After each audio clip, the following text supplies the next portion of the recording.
Before you dive into this heartwarming journey, imagine this. What if an unexpected encounter in a hospital room could rewrite a billionaire's life, heal old wounds, and forge a family stronger than blood?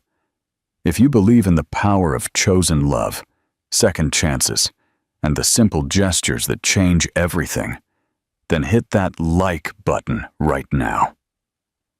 Don't forget to subscribe to the channel and turn on notifications so you don't miss more stories that defy expectations. Tell us in the comments, what city are you listening from today? Chapter 1. The Forgotten Wing. Maria Sanchez spent 8 months alone in a hospital, abandoned by everyone except a compassionate caregiver and her son, who chose to love a child who wasn't their own. Isabel Flores faced overdue bills and exhausting shifts as a single mother. Robert Garcia, a feared and solitary billionaire, spent years silently searching for the daughter his ex-wife hid after their divorce. When fate crossed their paths by chance, a revelation changed everything. The abandoned child was, in reality, the heiress to an empire, and the bond that could unite 3 hearts marked by absence. Unsent letters, a forgotten birth certificate, a broken promise, and the discovery that true love can arise from the simplest gestures. This is not just a story about reunion. It's about redemption, chosen motherhood, and the strength of a love that blossoms where no one expects. St. Augustine Hospital loomed impressively in London's Chelsea district, its white walls reflecting the setting sun's light in golden hues. Behind its elegant facade and luxurious rooms, catering to the capital's elite, lay a discreet wing on the 3rd floor, where long-term patients lived, almost forgotten by the outside world. It was in this wing that Lily Thompson, a 7-year-old girl, spent her days. Lying in a hospital bed that seemed too large for her fragile body, she silently watched the white ceiling, counting the small imperfections that only eyes accustomed to solitude could notice. "Medication time," a nurse announced, entering the room without knocking. Her tone was professional, almost mechanical, as she checked the chart and prepared the medicines. Lily didn't respond. She barely turned her face slightly, her light blue eyes observing the nurse's movements without any expectation. No one truly talked to her. They only talked at her, about medications, treatments, physiotherapy. It was as if she were more a piece of hospital equipment that needed periodic maintenance. "Here," the nurse said, extending a small cup with pills and a glass of water. "And don't forget to drink it all." The girl obeyed silently, swallowing the medicines with a resigned expression that no child should bear. Her blonde hair, fine as silk, spread across the pillow, a golden frame for a pale and sad face. "Dr. Elena will come to see you tomorrow to evaluate your physiotherapy progress," the nurse informed her, already heading for the door. "Try to rest." The door closed with a soft click, leaving Lily alone again with the pervasive silence. Almost mechanically, she slightly lifted the sheet, looking at her bandaged legs. The car accident she suffered 8 months ago left permanent marks, multiple fractures that refused to heal completely, nerve damage that doctors were still trying to reverse. However, the worst consequence wasn't physical. It was the absence of visits, of letters, of any sign that someone in the outside world missed her. Her mother, Eleanor Hayes, had disappeared after leaving her at the hospital, promising to return the next day. Days turned into weeks, weeks into months. The nurses whispered in the corridors that the bills were still paid promptly by bank transfer, but no familiar face ever crossed the threshold of her room. At first, Lily constantly asked when her mother would return. Over time, the questions ceased, as did the hope in her eyes. 15 minutes before the end of her shift, Maria Sanchez checked the list of patients she still needed to see. It was her second month as a caregiver at St. Augustine, a job she got through a friend's recommendation after years of serving as a nanny for wealthy families. At 32, with a 6-year-old son to raise alone, she couldn't afford to be picky about employment. She needed to accept whatever came along, especially if it paid enough to maintain the small, one-bedroom apartment where they lived in Clapham. Patient in 307 needs vital signs checked before night medication, the head nurse informed Maria as she passed her in the corridor. No one has checked yet. I'm going, Maria replied, readjusting the bun that held her long, dark brown hair. Room 307 was not one she usually visited. It belonged to the permanent patient wing, generally assigned to more experienced nurses. Opening the door, Maria encountered Lily's small, solitary figure, a sight that immediately squeezed her heart. "Hello," she said softly, approaching the bed. "My name is Maria. I came to check how you're feeling today." The girl looked at her with a mix of surprise and distrust. Rarely did anyone address her with that tone. Gentle, as if talking to a person and not a medical case. "I'm fine," she replied in a low, almost inaudible voice. Maria smiled, sitting on the edge of the bed instead of standing, as most professionals did. "You know what? I don't think you're really fine," she commented honestly. "And it's okay not to be okay. Sometimes we just need to admit we're sad to start feeling better." Lily's blue eyes widened slightly, surprised by the unexpected frankness. "The medicines you take must taste bad," Maria continued, checking the chart. "When my son, Leo, gets sick and needs to take medicine, we always have a special ritual afterward. A sip of grape juice to get rid of the bad taste, and a hug to get rid of the discomfort. It works like magic. Do you have a son?" The question escaped the girl's lips before she could contain it, a rare moment of genuine curiosity. "Yes, he's 6 years old. He's a whirlwind of energy." Maria laughed, pulling the blood pressure cuff from the drawer. "I can check your pressure. I promise to be gentle." Lily extended her thin arm, watching intently as Maria placed the cuff and began the process with a delicacy that contrasted with the abrupt efficiency of other professionals. "Does your son come to visit you at the hospital?"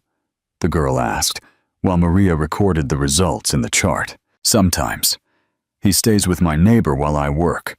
But during school holidays, when I can't find anyone to stay with him, he comes and waits in the staff lounge. It's against the rules, but the nurses like him because he's polite and draws for everyone." A fleeting glimmer of interest passed through the girl's eyes. "Does he like to draw?" "He loves it, especially dinosaurs and superheroes." Maria finished checking the vital signs and smiled. "Everything's normal. You seem physically well, although a little underweight. Are you eating well?" Lily shrugged. "The food here doesn't have any taste." "I understand the problem," Maria replied with a conspiratorial air. "Hospital food is a challenge. Maybe tomorrow I can bring something special to improve your appetite." "Are you coming back tomorrow?" The question came out laden with poorly disguised hope. Maria felt something squeeze in her chest. How many times had that girl heard promises of return that never materialized? How many farewells without reunions had she experienced in her short life? "Yes, I'll be on the afternoon shift. And you know what? I'm going to ask to be responsible for this room." She delicately smoothed the sheet over the girl's bandaged legs. "If that's okay with you." "Of course." Lily nodded, an almost imperceptible movement. "Great. Now it's past bedtime. Do you want me to tell a story?" "My son says my stories are the best for falling asleep." "No one ever tells me stories here," the girl murmured, leaning back on the pillow. "Then this will be the first of many," Maria replied, pulling a chair close to the bed. "Do you know the story of the princess who saved the dragon? It's Leo's favorite." As Maria's soft voice filled the room with a narrative where princesses didn't wait to be saved, but befriended misunderstood dragons, something unusual happened. A small smile formed at the corner of Lily's lips. It was timid, almost imperceptible. But it was there, the first crack in the wall of solitude that surrounded her. Chapter 3. An unlikely friendship. The next day, defying all expectations of the hospital staff, Maria appeared with a small lunchbox containing homemade chocolate cake, carefully sliced into star-shaped portions. "Star cake to give you energy," she explained to Lily, whose eyes widened in surprise. "Leo helped make it. He loves cutting things into different shapes." "Thank you," the girl whispered, accepting a piece with excited hands, as if she couldn't believe it was really for her. In the days that followed, a subtle transformation began to occur. Lily began to eagerly await Maria's visits, who always brought small surprises. Children's books borrowed from the library, drawings made by Leo, new stories that populated the girl's imagination during the long, lonely hours. "Today's a special day," Maria announced 2 weeks later, entering the room with a lively smile. "Someone really wants to meet you." Behind her emerged a 6-year-old boy with messy brown hair and a smile that revealed a missing front tooth. He carried a colorful folder under his arm and looked curiously at the girl in the bed. "Lily, this is Leo, my son. Leo, this is Lily, who I told you about." "Hi," Leo said, approaching without the typical shyness of children in front of strangers. "I brought my drawings to show you. Mom said you're alone here, so I thought maybe you'd like to draw with me."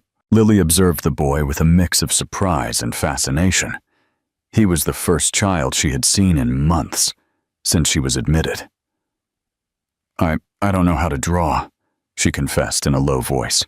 "Everyone knows how to draw," Leo exclaimed, with the absolute conviction only children possess. "You just need to try. Look, I brought colored pencils for you too." He opened the folder, scattering sheets of paper and pencils on the bed, completely at ease in the girl's space, as if they were long-lost friends. His naturalness was contagious, and before she knew it, Lily was holding a pencil, making her first excited attempts to create something on paper. Maria watched the scene with a full heart. Her son, so sociable and generous, was doing what expensive doctors and treatments couldn't, bringing life to the eyes of that lonely girl. "Mom, look, Lily drew a dog," Leo exclaimed, proudly displaying his new friend's drawing. "We can bring Buddy to visit her any day." "Buddy?" Lily asked, curious. "Our dog," Leo explained, already starting another drawing. "He's small and yellow. That's why we call him Buddy, but I don't think dogs are allowed in the hospital, are they, Mom?" "Unfortunately not, dear. But who knows? Maybe one day Lily can visit our house and meet Buddy personally." The girl's eyes sparkled with the possibility, although her face soon saddened again. "I can't leave here. My legs don't work well, and no one would come to pick me up, even if I could be discharged." The silence that followed was heavy with the cruelty of that truth. Leo, however, was not discouraged. "Then we'll bring the world to you," he declared, as if it were the most obvious solution. "I can take pictures of Buddy, of our house, of the park near the building, so you'll know everything without having to leave." The simplicity of the solution, the spontaneous generosity, made something unexpected happen. Lily laughed. It was a brief, almost startled sound, as if she herself didn't recognize that expression of joy coming from within her. Maria felt her eyes well up. In her 2 weeks of visiting the girl, she had never heard her laugh. It was a precious sound, like a rare bird that finally felt safe enough to sing. That afternoon, when the floor supervisor passed by to inspect the patients, he found an uncommon scene. Little Lily, known for her apathy and isolation, was sitting in bed with colorful drawings scattered around her, conversing animatedly with a boy her age, while a caregiver watched them with a smile that lit up the entire room. "What's going on here?" asked Dr. Phillips, adjusting his glasses to make sure he was seeing correctly. "Impromptu art therapy," Maria replied promptly. "Doctor, I was just commenting on how the patient seems more animated today." The doctor observed the girl, noticing her slightly rosy cheeks, a striking contrast to the usual pallor of her face. "Interesting," he murmured, making notes in the chart. "Continue with whatever you're doing. It seems to be working better than the antidepressants we prescribed." After the doctor left, Maria exchanged a knowing glance with the children. What was happening there was not scheduled therapy or prescribed treatment. It was simply humanity, connection, the kind of medicine no pharmacy could produce. As the weeks passed, Maria and Leo's visits became the highlight of Lily's days. The girl, who before barely touched her food, now eagerly awaited the small homemade snacks that Maria occasionally smuggled in. Her chart began to show improvements: weight gain, greater engagement in physiotherapy sessions, a decrease in nighttime crying episodes. "It's incredible how she responds to you," commented Sarah, the physiotherapist, after a particularly productive session where Lily had pushed herself harder than usual. "When I started treating her, I could barely get her to participate in the exercises. Now, she asks when she can walk to visit your house." Maria smiled, watching through the physiotherapy room window as Lily proudly showed Leo how she could bend her knee a few more centimeters than the previous week. "Children are stronger than we think," she replied. "Sometimes they just need a reason to fight." What Maria didn't know was that, while a bond of friendship was strengthening within those white walls, a storm was brewing in the outside world. Just a few miles away, in a penthouse in Mayfair, a man stared at an old photo of a baby in the arms of a blonde woman. Chapter 4. The Billionaire's Search. Robert Sterling, at 55, was known in business circles for his calculating coldness and ruthless determination. He had built a real estate empire that spanned 3 continents. His imposing figure, with impeccably groomed graying hair and tailored suits, was a frequent presence in business magazines and social columns.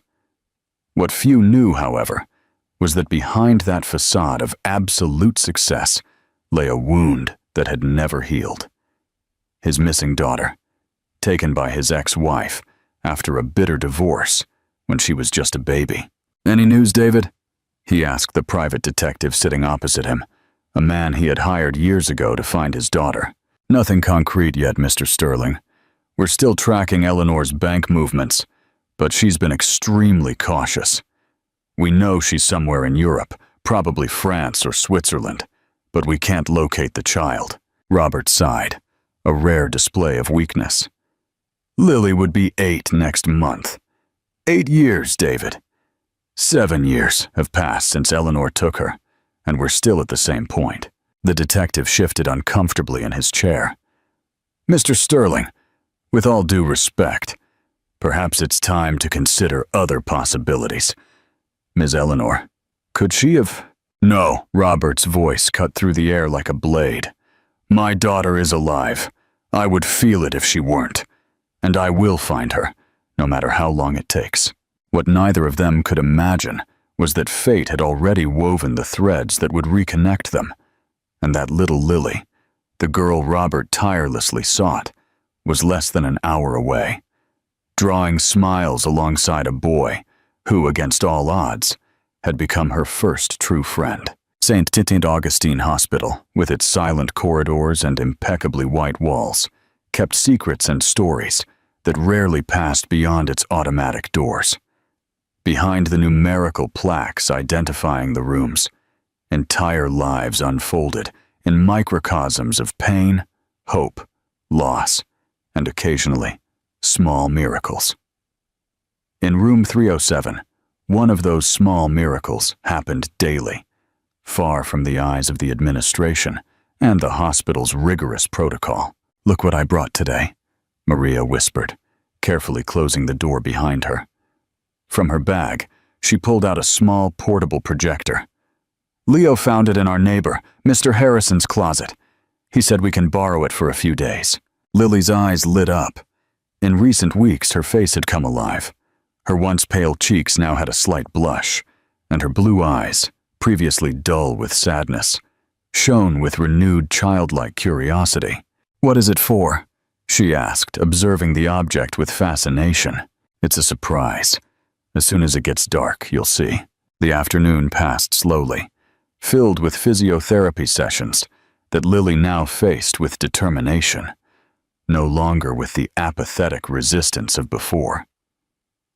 The small triumph of the day, managing to stand supported by the parallel bars for almost a full minute, was celebrated with enthusiastic applause from Sarah, the physiotherapist, who had also noticed the girl's transformation. "If she continues like this, she'll soon be taking her first steps with the walker," Sarah encouraged, helping her back into the wheelchair. "I've never seen such significant recovery in so little time." Lily smiled shyly. "It's because now I have a reason to walk.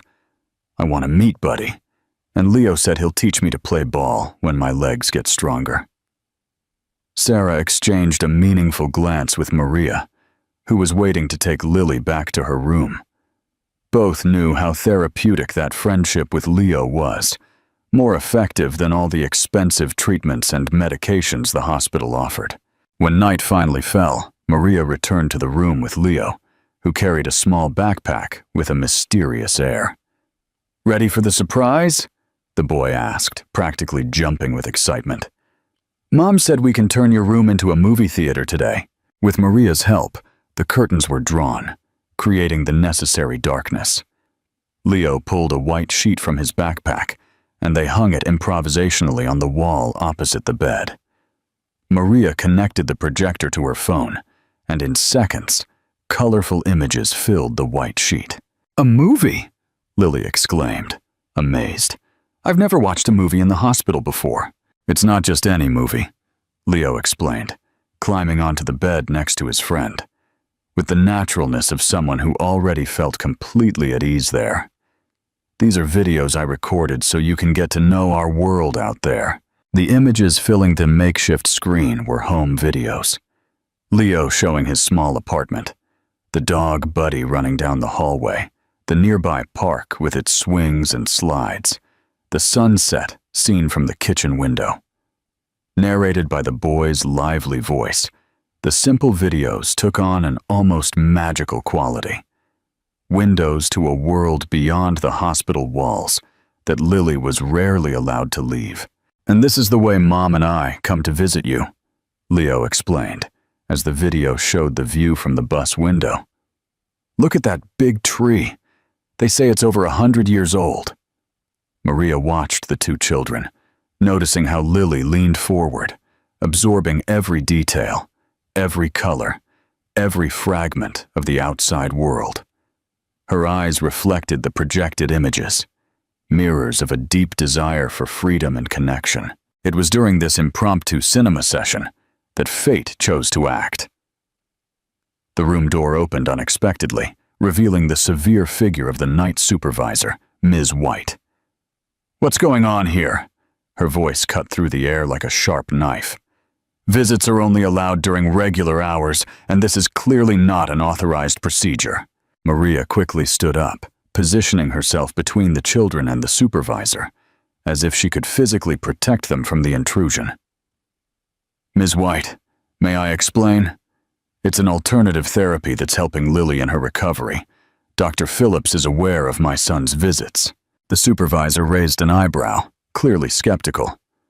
"Unauthorized alternative therapy. Visits outside hours, unregulated electronic equipment. These are, at minimum, 3 serious violations of protocol, Miss Sanchez." Maria's face paled. She couldn't lose that job, not when the rent was overdue and bills piled up on the kitchen table. But at the same time, she couldn't regret her actions. She just had to look at Lily, to see how the girl had blossomed in recent weeks, to know she was doing the right thing. "Please!" Lily's small, determined voice surprised everyone. "Don't punish Maria. She and Leo are the only ones who visit me. If they can't come, I'll be alone again."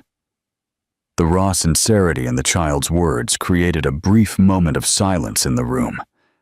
Ms. White, known for her inflexible rigidity, seemed momentarily disconcerted.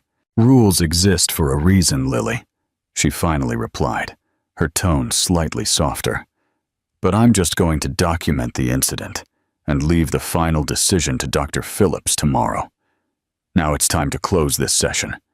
The boy shouldn't be here so late, and you need to rest." Reluctantly, Leo said goodbye to his friend, promising to return as soon as possible. Maria, her heart heavy with the possibility of punishment, quickly tidied the room before following the supervisor out. "Maria," Lily called as she was at the door. "Thank you for the movie. It was the best day of my life."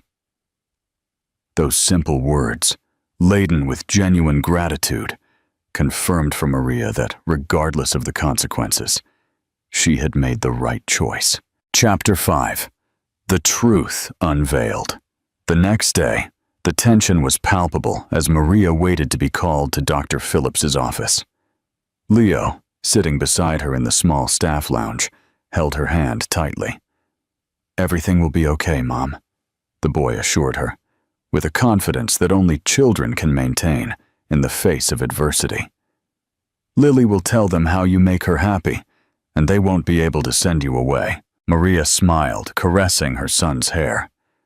Even so young, Leo already showed an intuitive understanding of the world's injustices and a fierce determination to fight them, qualities she hoped he would never lose. "Ms. Sanchez," the secretary's voice interrupted her thoughts. "Dr. Phillips is ready to see you now." With a final squeeze of her son's hand, Maria stood up and walked towards the office, mentally preparing herself to face the consequences of her actions. To her surprise, upon entering the room, she found not only the medical director, but also Sarah, the physiotherapist, and 2 other doctors she recognized as part of Lily's treatment team. "Please have a seat," Dr. Phillips indicated, his face unreadable. "Ms. White reported a disturbing incident last night. Before making any decision, I'd like to hear your version of events." Maria took a deep breath, deciding that honesty was her only path. "It's true that I brought my son in after visiting hours, and that we used a projector to show videos to Lily. I'm not going to deny any of that. But what I've done, what Leo and I have done, is try to bring a little normality and joy to a child who was forgotten by everyone." "Abandoned would be the more precise term," one of the doctors corrected. "The patient's mother hasn't appeared for 8 months since the accident." "Exactly," Maria continued, feeling a sudden surge of courage within her. "Lily isn't just a medical case, a set of symptoms to treat. She's a child who needs not only medication and physiotherapy, but also human connection, friendship, someone who genuinely cares." Sarah leaned forward. "If I may add, Dr. Phillips, Lily's physical progress in recent weeks is remarkable. She's more engaged in physiotherapy, more determined to regain mobility. From a clinical point of view, Ms. Sanchez's unconventional approach seems to be bringing tangible benefits." Dr. Phillips remained silent for a few moments, studying the reports in front of him. "I understand your arguments, but the hospital has protocols for safety and legal responsibility. We cannot simply ignore the rules because they seem inconvenient at a given moment." Maria felt her heart sink. She was about to lose not only her job, but also her connection with Lily, a girl who, in such a short time, had won a special place in her heart. "However," the director continued, surprising everyone, "we also cannot ignore results. Lily has shown more progress in recent weeks than in the previous 6 months. That deserves, at the very least, special consideration." He closed the patient chart folder and looked directly at Maria. "I'm going to propose a compromise. You can continue with your alternative interventions, provided they are documented and supervised by Sarah. Your son can visit during specific hours, which we will arrange so as not to interfere with regular treatments. In return, I expect detailed reports on how these interactions are affecting the patient's psychological and physical progress." "Thank you, Dr. Phillips," Maria replied, barely containing the relief in her voice. "I promise you won't regret it." "I hope not. Now there's another matter we need to discuss." He motioned for the other doctors to leave, remaining only with Maria and Sarah. "This morning, while organizing some old patient documents, our administrative assistant found something curious." He pulled a folder from a drawer and opened it on the table. "Lily's original birth certificate. Notice the full name." Maria leaned forward to read the document. "Lily Thompson Sterling." "Sterling," Dr. Phillips repeated, emphasizing the surname. "As in Robert Sterling, one of the country's biggest businessmen." Sarah's eyes widened. "The real estate mogul, the one who appears in business magazines." "Exactly. According to this document, he is our patient's biological father, a fact that, apparently, the girl's mother carefully concealed when she admitted her here." Maria tried to process the information. "But does that mean Lily wasn't abandoned? That perhaps her father doesn't even know she's here? It's a possibility we need to consider." The director seemed genuinely disturbed. "The bills are paid promptly by bank transfer from an offshore account, which makes it difficult to trace their origin. The mother, Eleanor Hayes, left specific instructions not to contact anyone other than herself in case of emergency." "And now? What does this mean for Lily?" Maria asked, feeling a protective instinct grow within her. "It means we have a legal and ethical obligation to notify Mr. Sterling.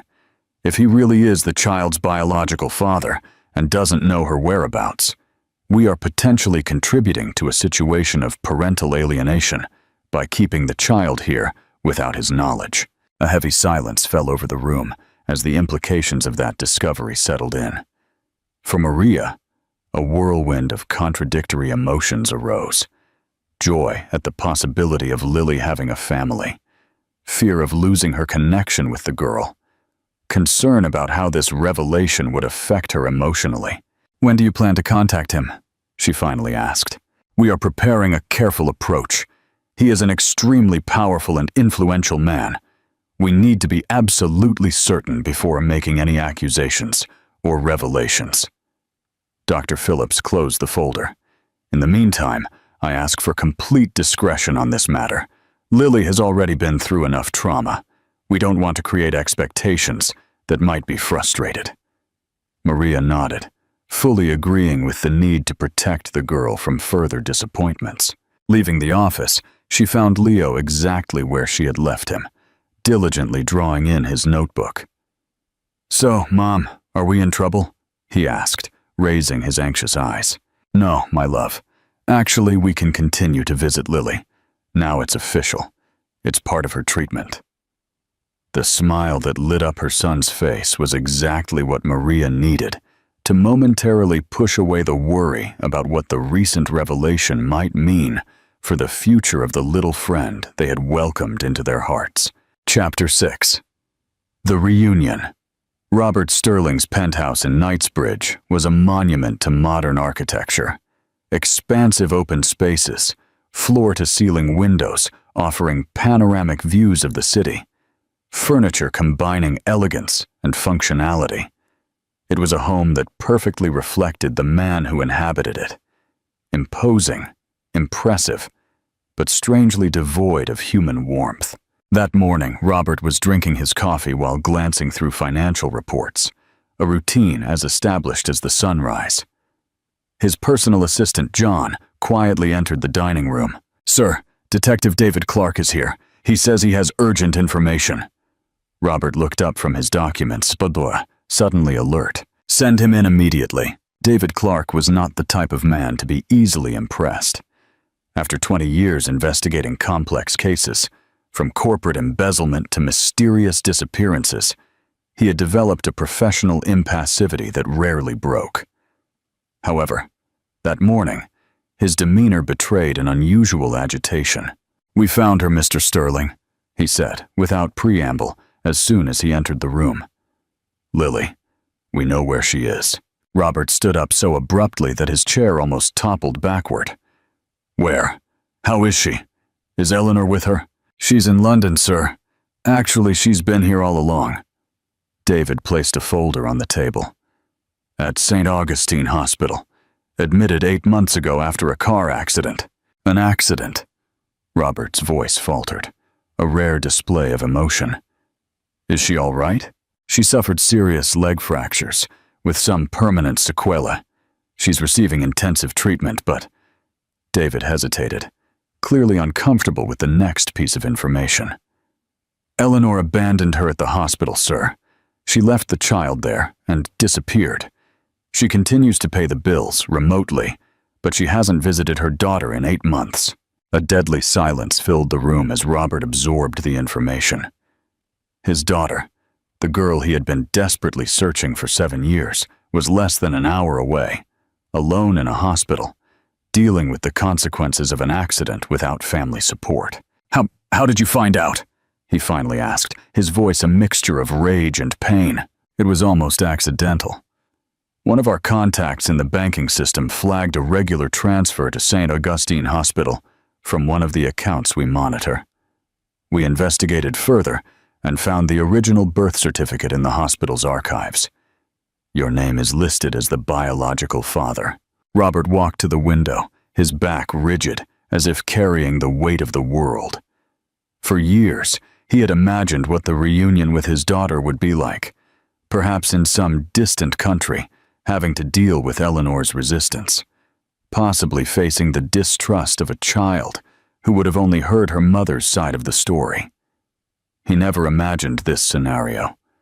Lily abandoned, injured, alone. The idea was unbearable. "Prepare the car," he ordered, his voice regaining its usual firmness. "We're going to the hospital right now." "Sir, perhaps we should approach this with more caution," David suggested. "The child has been through significant trauma. An additional shock could…" "My daughter has been alone in a hospital for 8 months," Robert interrupted, his gray eyes cold as steel. "Every minute she remains like that is another minute of unnecessary suffering. I will not postpone this meeting, not for another second." John, who had been observing the scene silently, intervened with his usual efficiency. "The car will be ready in 5 minutes, sir. Should I inform the hospital of your arrival?" "No, I want to see how they treat my daughter when they think no one important is watching." Robert walked towards the bedroom to change. "And John, cancel all my appointments for the next few days. From now on, Lily is my only priority." As the chauffeur drove the luxurious sedan through London's congested streets, Robert tried to sort through the whirlwind of emotions consuming him.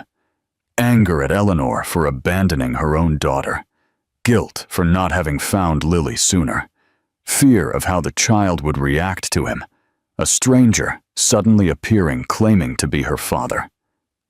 In the folder on his lap, besides the official documents, there was a recent photograph of Lily, discreetly taken by one of the investigators. The resemblance to Eleanor was undeniable. The same blonde hair, the same light blue eyes, but there were traces of him too, subtle, but unmistakable to those who knew how to look. The shape of the chin, the curve of the eyebrows. "My daughter," he murmured to himself, touching the photograph with a tenderness few would associate with the ruthless businessman.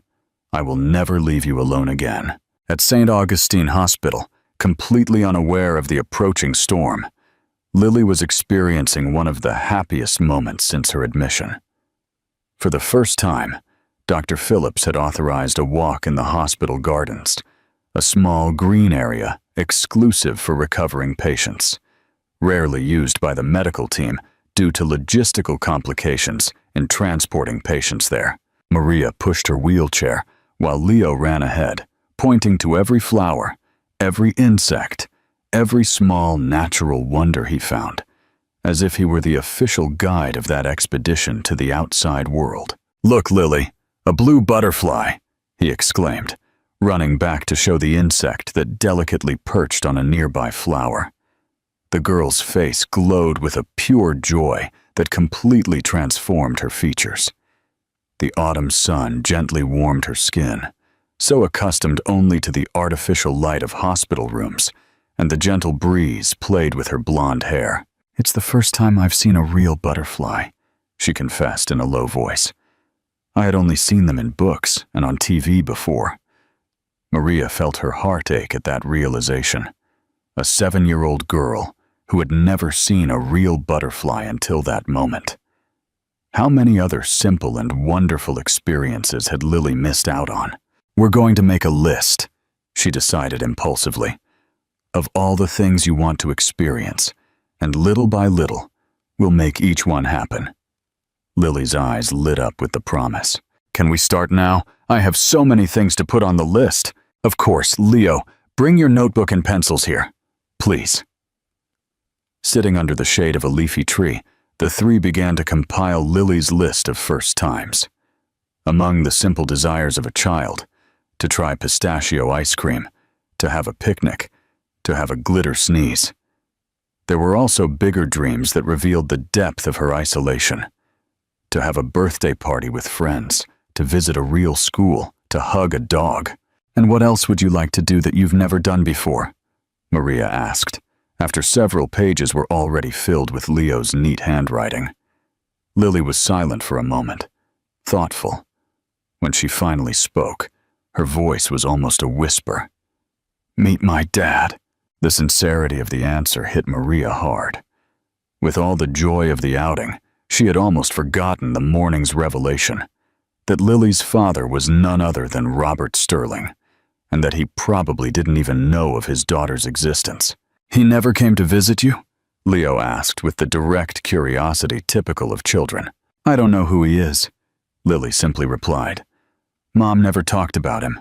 She just said he wasn't part of our lives." Maria exchanged a glance with Leo, silently signaling him not to press the matter. "Well, we'll put that on the list too. Who knows, one day." The rest of the sentence was never completed. At that exact moment, a movement at the garden entrance caught the small group's attention. A tall man with graying hair and an imposing posture, accompanied by 2 other men in dark suits, had stopped abruptly upon spotting the girl in the wheelchair. Even from a distance, Maria immediately recognized Robert Sterling from the photographs she occasionally saw in business magazines. Fate, in its characteristic unpredictability, had decided that the last item on Lily's list would be the first to be fulfilled. "Who is that man, Mom?" Leo asked, noticing Maria's sudden tension. Before she could answer, Robert Sterling began to walk towards them, his eyes fixed on the small blonde figure in the wheelchair, as if the rest of the world had simply disappeared. Time seemed to freeze in that St. Augustine hospital garden. Robert Sterling advanced with deliberately slow steps, as if he feared a sudden movement might make the vision before him, the blonde girl in the wheelchair, disappear like a mirage. Maria instinctively positioned herself beside Lily's wheelchair, a protective hand on the girl's shoulder. Leo, sensing the tension, stood on the other side, forming a small human barrier. When Robert finally stopped in front of them, his gray eyes, usually calculating and cold, were welling up with contained emotion. For a few moments, he just watched the girl, absorbing every detail of her face, as if trying to compensate for 7 years of absence in a single glance. "Lily." The businessman's voice came out hoarse, almost unrecognizable to those accustomed to his usual firmness in interviews and pronouncements. The girl flinched slightly in her chair, intimidated by the imposing presence of the stranger who seemed to know her name. "Yes, sir," she replied in a low voice, instinctively reaching for Maria's hand for reassurance. Robert perceived his daughter's discomfort and took a step back, trying to appear less intimidating.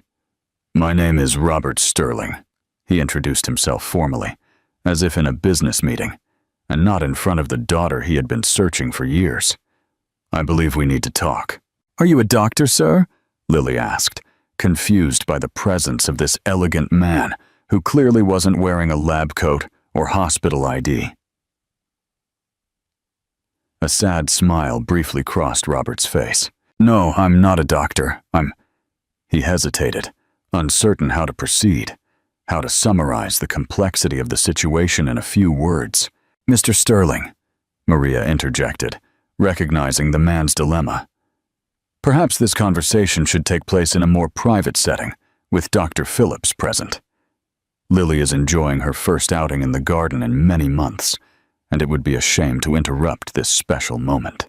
Robert studied the woman with renewed interest, noticing her protective stance beside Lily, the evident bond between them. You are Maria Sanchez, she introduced herself. Lily's caregiver, and this is my son Leo. The boy, observing the scene with curious eyes, gave a small nod. You look like an important person, he commented, with the typical frankness of children. A brief, genuine smile lit up Robert's face. Some people think that, he replied, surprised by the boy's perception. Turning his attention back to Maria, he nodded. You're right, Ms. Sanchez. I don't want to interrupt this moment, but I don't intend to leave this hospital until I've spoken properly with my daughter. The word daughter hung in the air like a silent bomb. Lily's eyes widened, quickly alternating between Robert and Maria, as if seeking confirmation that she had understood correctly. Daughter? She repeated, her voice barely a whisper. Maria knelt beside the wheelchair, gently holding the girl's hands. Lily, this matter is a bit complicated. It's best if we go back inside and talk calmly, with Dr. Phillips present to explain everything properly, okay? The girl nodded slowly, still too shocked to form questions. Her gaze, however, did not waver from Robert, as if trying to find some resemblance in his face, some confirmation of that startling revelation. Chapter 7. Building a Family. In Dr. Phillips's office, the tension was palpable. The medical director, clearly uncomfortable with the delicate situation, tried to balance the emotional needs of a vulnerable child with the legal demands and intimidating presence of one of the country's most powerful men. Lily, the doctor began gently, do you remember how we talked several times about your family? About how we hadn't been able to contact your dad? The girl nodded silently, her eyes alternating between the adults in the room. Well, we found new information this morning, documents that show that Mr. Sterling here is, in fact, your biological father, and it seems he didn't know you were here at the hospital all this time. Your mother, Robert interrupted, trying to control the emotion in his voice. Eleanor and I separated when you were just a baby. She took you without my knowledge. I spent the last 7 years looking for you, without knowing where you were. Mom said my dad didn't want to know about me, Lily replied, her voice small but surprisingly firm. That he had a new family, and that we needed to stay away. The pain in Robert's eyes was almost physical. That's not true, Lily. I never had another family. I never stopped looking for you, not for a single day. Then why would Mom lie? The simple, direct question carried the weight of a child's confusion, trying to understand the complexity of adult flaws. A heavy silence filled the room. How to explain to a 7-year-old girl the intricacies of a bitter divorce, the power games and manipulation that wounded adults are capable of playing, using their own children as pawns. It was Maria who finally spoke. Sometimes, Lily, adults make wrong choices when they're angry or hurt. That doesn't mean they're bad people, just that they made mistakes. Your mom perhaps thought she was protecting you, in her own way. But she left me here alone, the girl replied, tears finally escaping her blue eyes. And she never came back to see me. Robert took a hesitant step towards his daughter, clearly wanting to comfort her, but uncertain if he would be welcomed. To everyone's surprise, it was Lily who extended a small, trembling hand towards him, in a silent gesture of permission to approach. Kneeling before the wheelchair, Robert gently held his daughter's hand. You'll never be alone again, Lily. I'm here now, and I'm not going anywhere. Promise. The child's voice was almost inaudible. I promise, he replied, with a conviction that spoke more than any legal document could.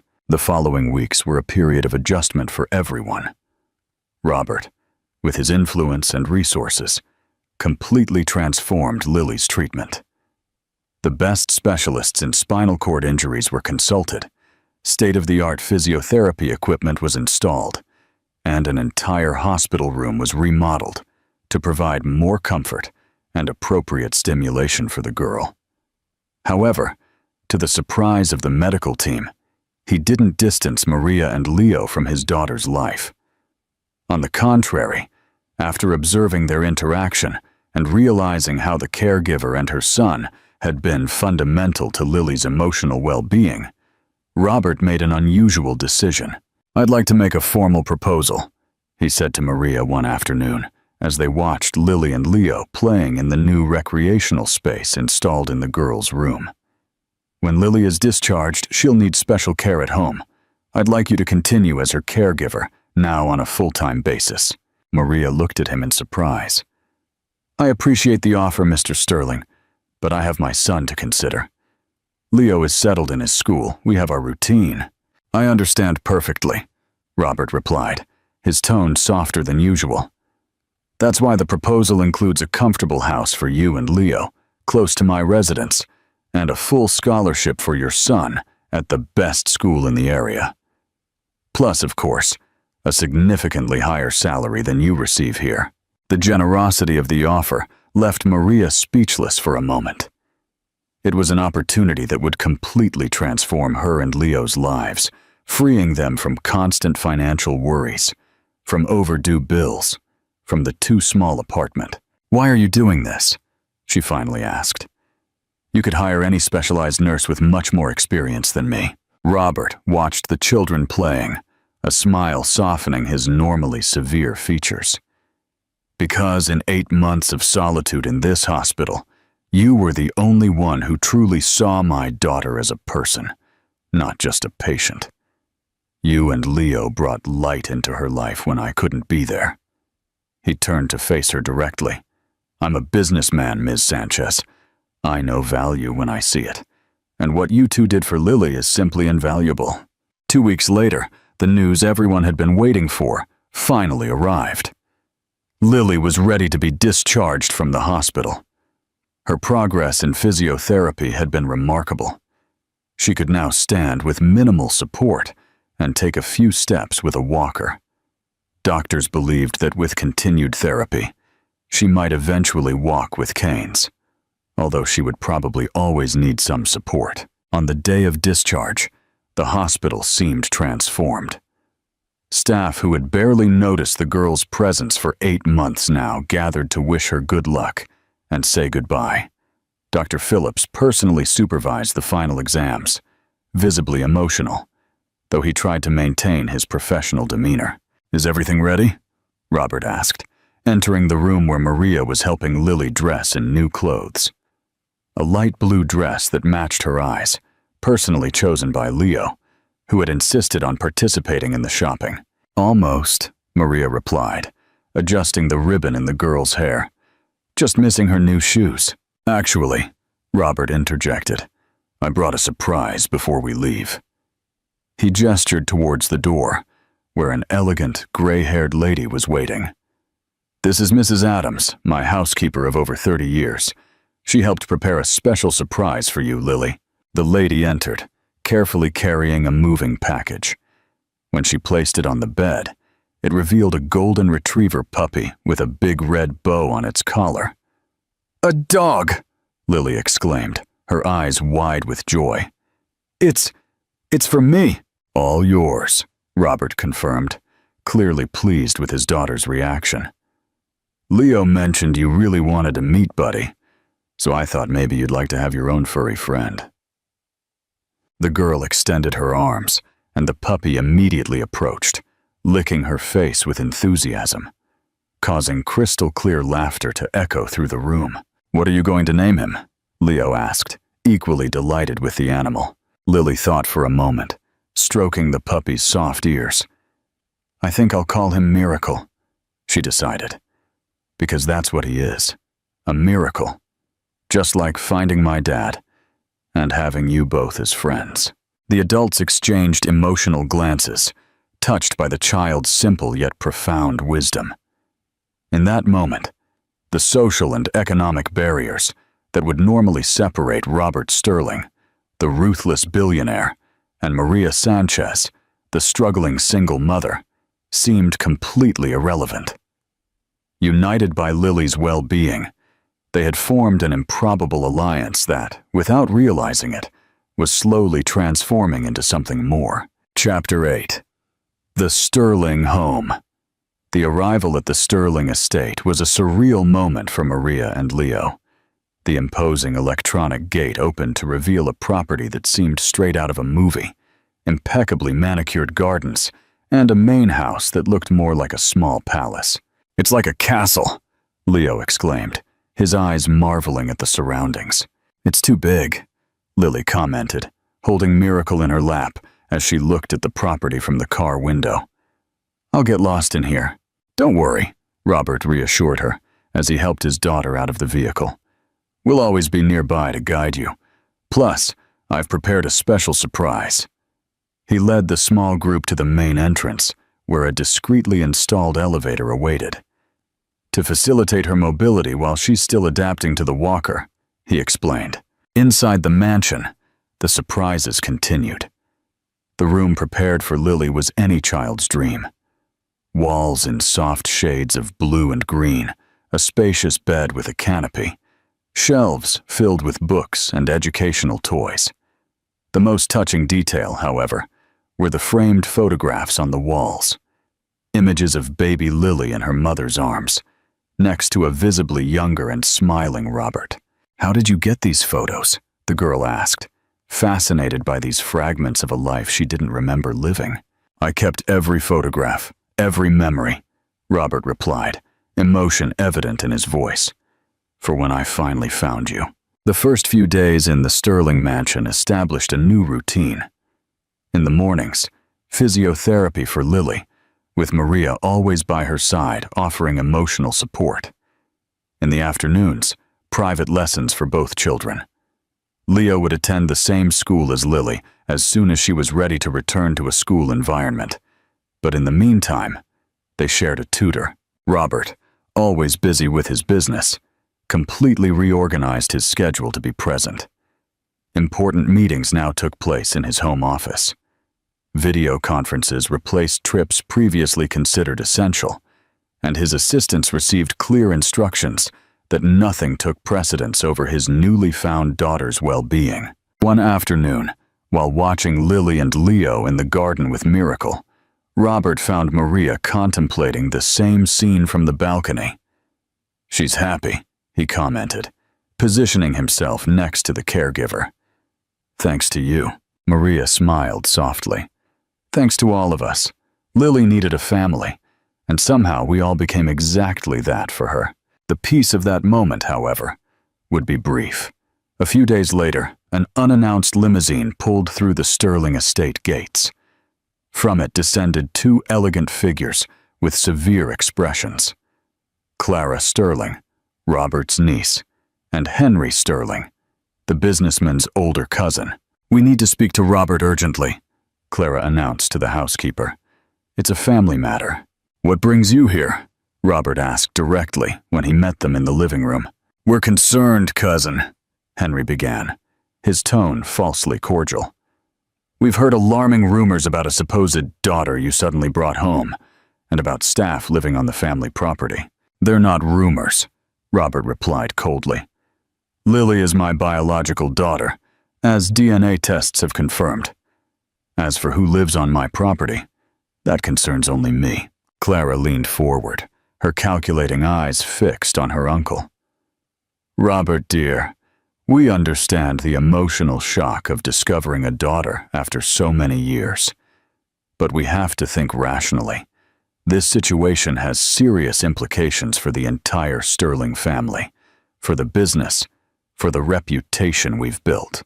For starters," she continued, "this child appeared very conveniently now, when you're at the peak of your success. Don't you think it's curious? And this caregiver living here with her son? People will start talking." "Her motives, you mean," Henry corrected, trying to disguise his disdain.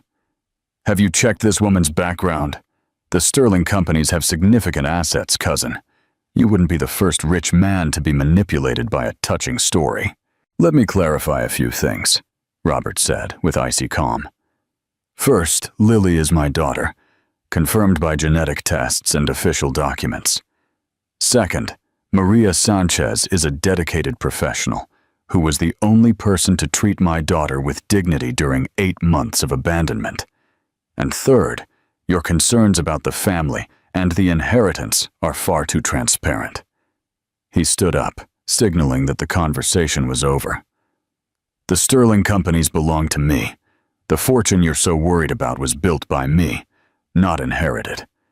And my decisions about my daughter are absolutely unquestionable. If you would at least agree to send the child to a specialized institution," Clara insisted, "where she could receive appropriate treatment. Away," Robert's voice cut through the air like a whip. "Get out of my house right now. Any attempt to interfere in my daughter's life or to harm Maria and Leo will be met with the full legal and financial force I possess." After the tumultuous departure of his relatives, Robert found Maria standing in the corridor, clearly having overheard part of the conversation. "If my presence here is causing problems, I can find another arrangement," she offered. "Don't even think about it," Robert replied, gently holding her arms. "What you just witnessed was merely greed disguised as family concern." In the following days, insinuations began to circulate on social media about the opportunistic caregiver who had infiltrated the Sterling mansion. An investigation traced the origin of the rumors to Clara's personal assistant. "This ends now," Robert declared, officially removing Clara and Henry from any positions in the group's companies. While the corporate battles raged away from the children's eyes, Lily made remarkable progress. 3 months after leaving the hospital, she managed to take her first steps without the walker, supported only by light canes. "Daddy! Maria! Leo! Look!" she called excitedly one afternoon, positioning herself in the center of the living room. With concentrated determination on her small face, she took a step, then another and another, crossing almost half the distance to the sofa, where the 3 of them watched her, alone. "You did it!" Leo exclaimed, running to hug her when she finally leaned against the sofa, exhausted, but radiant with pride. Robert and Maria exchanged emotional glances, their shared joy creating another bond between them, a connection that had been silently strengthening throughout the months of daily living together. That night, after the children had fallen asleep, Robert found Maria on the balcony, contemplating the garden. "Exciting day," he commented, offering a glass of wine. "Exciting and rewarding," Maria agreed. "Seeing her progress, her determination, it's inspiring, just like you." The words escaped before Robert could contain them. "We need to talk about what's happening between us," Maria said hesitantly. "Is something happening between us?" The question was not evasive, but genuinely cautious. "You know it is," she replied softly. "We started as employer and employee. Then we became allies for Lily's well-being, and now we're in this undefined place where we spend hours talking about everything and nothing. Where I miss you when you're not around," Robert completed, allowing himself honesty. They decided to explore their relationship with patience and honesty, always prioritizing the children's well-being, but fate had other plans. During a romantic dinner, they were informed of an attempted invasion at the mansion. They rushed home to find the children scared but unharmed, thanks to Miracle, who alerted them about intruders trying to enter through Lily's window. The arrested man confessed they were hired to scare the child, the head of security informed them. Police found connections to Mr. Henry Sterling's companies. To protect the children from the scandal, Robert transferred the entire family to his isolated country house. It was in this peaceful refuge that he finally asked Maria to marry him. "Maria Sanchez, you transformed my life when you brought love to my daughter, and then extended that same love to me. Would you do me the honor of marrying me? Yes, Robert. Yes, with all my heart. What they didn't notice were the two little spies hidden behind a bush. It worked, Leo whispered to Lily. Our plan worked. Of course it did, the girl confidently replied. They just needed to realize that we were already a real family. Chapter 9. Love's True Home.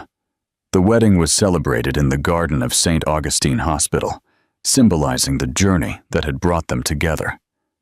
At the end of the ceremony, Lily surprised everyone. Now, Leo is officially my brother, and Maria, she looked hopefully at the woman who had cared for her for so long. Can I call you Mom now? Maria knelt, getting to the girl's level, tears of joy shining in her eyes. It would be the greatest honor of my life, my love. The embrace that followed, the four of them united in a circle of affection, sealed the promise of a family built not by blood ties, but by the conscious choice to love, protect, and belong. Something much stronger and more enduring than any genetic inheritance could guarantee. 2 years later, the aroma of banana bread filled the professional kitchen of the house in Chorlton. Hannah adjusted the personalized apron she had received as a gift. Chef Hannah, Flavors of the Heart, embroidered in gold letters, as she watched her little assistant diligently whisk the batter. More cinnamon, Mommy? Lily asked, her blonde hair now long and shiny, tied in an elaborate braid. Her cheeks were flushed with health, her blue eyes sparkling with the same energy as always, but now without the shadow of fatigue that used to darken them. Just a little bit more. Hannah smiled, helping her with the measurement. Remember what Daddy always says? The secret is in the details, Lily recited, imitating Daniel's solemn tone. It had been 6 months since they had definitively returned from the United States, after 18 months of experimental treatment, 18 months of anguish, hope, small victories, and great transformations. The treatment had been a success. The doctors called it complete remission, but for them, it was simply a miracle. During that period, many things changed.